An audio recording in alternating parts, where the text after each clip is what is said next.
मी आजही खरं तर भरत शेठ गोगावले यांचं पालकमंत्री झाल्याबद्दल अभिनंदनही केलं. आता मंत्रिमंडळाची बैठक सुरू होण्याच्या आधी सुद्धा आदरणीय मुख्यमंत्री महोदय, आदरणीय उपमुख्यमंत्री महोदय फडणवीस साहेब, शिंदे साहेब आणि आदरणीय सुनेत्रा काकी, मंत्रिमंडळातील इतर सहकारी यांच्या उपस्थितीमध्ये मी खरं तर अभिनंदन केलं त्यांचं गुच्छ देऊन.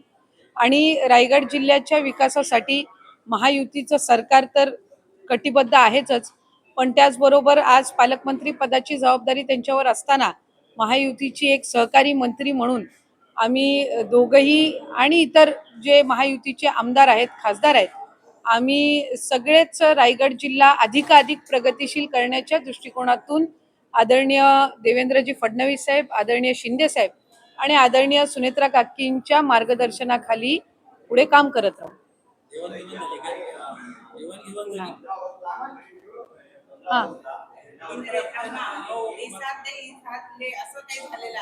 नाही, असं काही नाही झालेलं आहे. हा, बोला. मला माहित नाही, मी ती त्यांची स्टेटमेंट काही ऐकली नाही. पण महायुतीच्या सरकारमध्ये आम्ही मंत्री म्हणून काम करत असताना एखादे 2 जिल्हे हे प्रलंबित कालावधीसाठी पालकमंत्र्यापासून वंचित राहणं हे कुठे ना कुठेतरी योग्य नाही.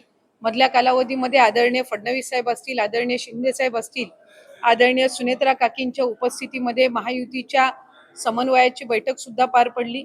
आणि त्याचबरोबर आदरणीय खासदार आमचे प्रदेश अध्यक्ष तटकरे साहेबही त्या निमित्ताने होते, उदयजी सामंत सुद्धा होते. आणि या संबंध याच्यामध्ये कुठे ना कुठेतरी त्यांनी ती इच्छा व्यक्त केलेली होतीच, प्रामुख्याने अग्रेसरपणाने केलेली होती.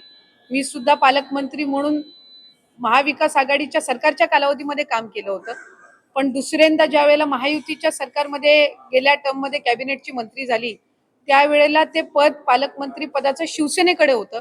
म्हणून राष्ट्रवादी म्हणून आमचा आग्रह होता की संपूर्ण कोकण विभागामध्ये एखादा तरी पालकमंत्री पदाची संधी ही राष्ट्रवादी काँग्रेस पक्षाला मिळावी.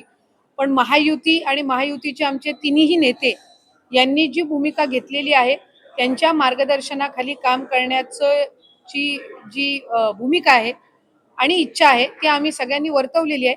आणि जो त्या तिघांनी निर्णय घेतलेला आहे तो आम्हाला मान्य आहे. शेवटी आज माझ्यासाठी मी महायुतीच्या सरकारमध्ये एक मंत्री म्हणून, एक सहकारी मंत्री म्हणून काम करणं, जिल्ह्यामध्ये एक मंत्री म्हणून, एक लोकप्रतिनिधी म्हणून काम करणं ही सुद्धा तितकीशीच जबाबदारी ही माझी सुद्धा त्या निमित्ताने आहे. त्यामुळे पालकमंत्री पद हा एक भाग झाला, ते काही सर्वस्व येत नाही की त्याच्यातून आम्ही महायुतीमध्ये वाद करत राहावे. आणि आदरणीय आमचे तिन्ही जे महायुतीचे राज्यातले नेते आहेत यांच्या मार्गदर्शनाखाली रायगड जिल्हा आम्हाला अधिकाधिक पुढे न्यायचा आहे. आणि कुठे ना कुठेतरी जिल्ह्याच्या विकासामध्ये किंवा इतर काही महायुतीच्या कामकाजामध्ये कुठेही बाधा येऊ नये या दृष्टिकोनातून एक व्यापक विचार करून जे काही आमचे तिन्ही नेतृत्व निर्णय घेतील त्यामध्ये आम्ही ते निर्णय मान्य करण्याच्या दृष्टिकोनातून भूमिका घेतलेली आहे.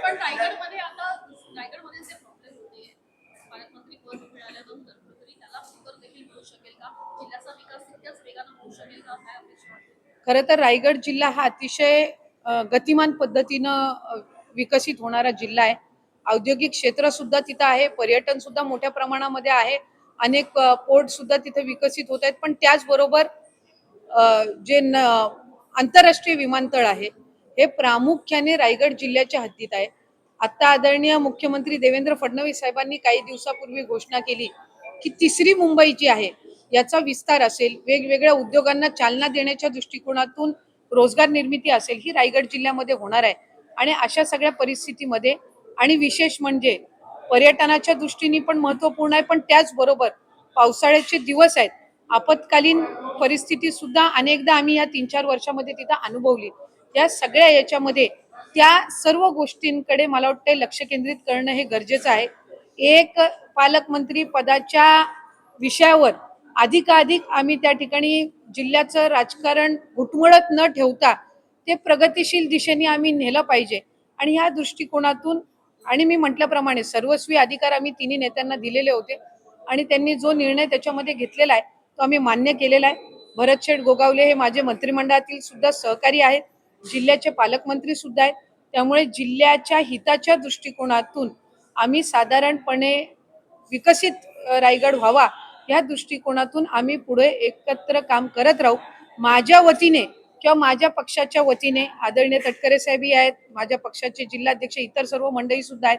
आम्ही साधारणपणे ही भूमिका घेतली की राजकीय इच्छा असणं, या सगळ्या गोष्टी असणं हा एक भाग झाला, पण जिल्हा कुठेही मागे राहू नये किंवा विकासापासून वंचित राहू नये हा व्यापक विचार हा एक लोकप्रतिनिधी म्हणून आम्ही कुठेतरी करणं हे अधिकच महत्त्वपूर्ण आहे आणि या दृष्टिकोनातून ते आहे. त्यामुळे माझी खात्री आहे की त्यांना पालकमंत्रीपद मिळालेलं आहे आणि विकसित रायगड करण्याच्या दृष्टिकोनातून आम्ही सगळेच जण मिळून काम करू.